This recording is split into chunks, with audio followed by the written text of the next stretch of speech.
weeks after her husband was killed in action in Niger. The widow of Sergeant David Johnson said she is still seeking answers to two questions that haunt her. Why couldn't President Trump remember her husband's name during a condolence call? And why has her family not been provided with the details surrounding her husband's death? Making her first public comment since speaking with Trump last week, myeshia Johnson told Good Morning America on Monday that Trump stumbled recalling her husband's name and told her that her husband knew what he signed up for.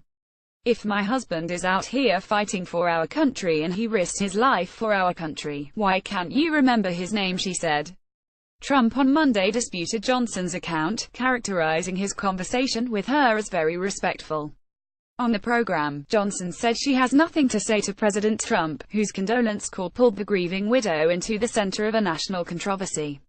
"Very upset and hurt. It made me cry even worse," myeshia Johnson said about her conversation with the president. She added that she was angry with Trump's tone and that she didn't say anything.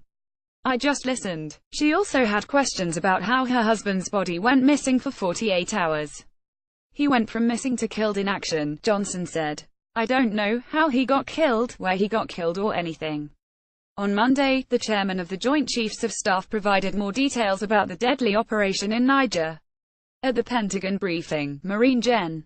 Joseph Dunford outlined a timeline from October 3 to October 6, during which time American and Nigerian forces were caught in a surprise attack by Islamic State militants. 3 U.S. soldiers were killed in action, and 1 remained missing for 2 days.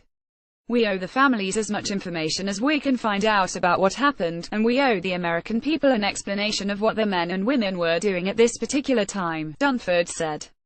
On October 3, 12 members of the U.S. Special Operations Task Force accompanied 30 Nigerian forces on a civil-military reconnaissance mission from Niamey, Niger's capital, to an area roughly 85 kilometers to the north, Dunford said. At that time, contact with the enemy was unlikely, Dunford said. On the morning October 4, both groups began moving back toward an operating base to the south when they came under attack by forces using small arms, rocket-propelled grenades and machine guns. After 1 hour of heavy fire, Dunford said the team requested support, with initial backup arriving within minutes and French jets arriving within the hour. During the firefight, 3 U.S. soldiers, Staff Sergeant Brian C. Black, 35, Staff Sergeant Jeremiah W. Johnson, 39, and Staff Sergeant Dustin M. Wright, 29, were killed in action and evacuated the night of October 4. David Johnson remained missing until the evening of October 6, when his body was found and evacuated. From the time the firefight was initiated, until Sergeant Johnson's body was recovered, French, Nigerian and U.S. forces remained in that area, Dunford said. His body was returned to the United States on October 7. It was sent home to Florida last week. Soon after, his name became entangled in a controversy after Trump was accused of making insensitive remarks to the 25-year-old soldier's widow. Rep. Frederica S. Wilson DFLA, said Trump told myeshia Johnson on the phone that her husband must have known what he signed up for, an account later corroborated by Johnson's aunt and custodial mother, Kawanda Jones Johnson. Trump vehemently denied Wilson's account, stating without evidence that he had proof it was totally fabricated. But White House Chief of Staff John F. Kelly later appeared to confirm Wilson's account. myeshia Johnson said Monday that Wilson's version of events was 100% correct.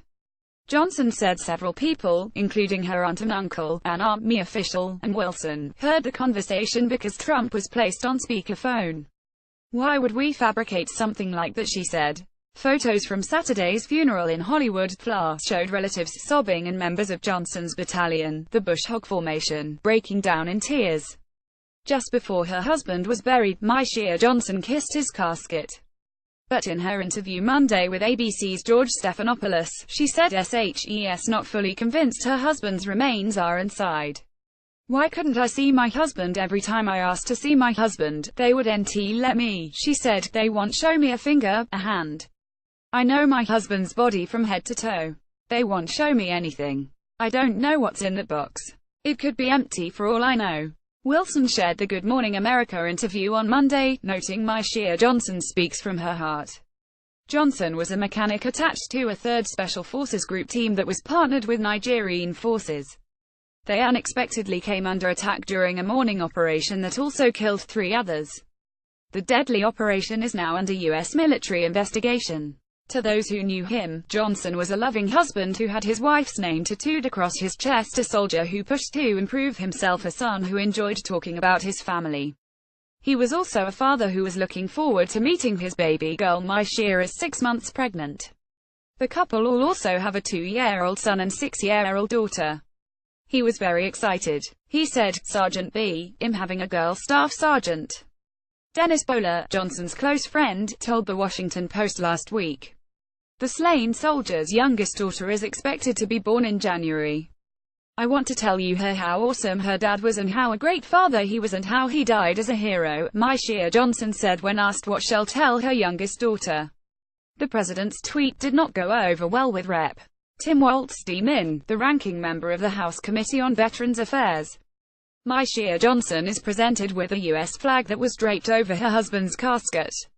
Maishas J. Osner, Miami Herald app. Amy B. Wang and Dan Lamoth contributed to this report. More reading: The tearful burial of Sergeant David Johnson. Listen, a soldier's widow shares her call with Trump. Donald Trump's history of bashing 4-star generals.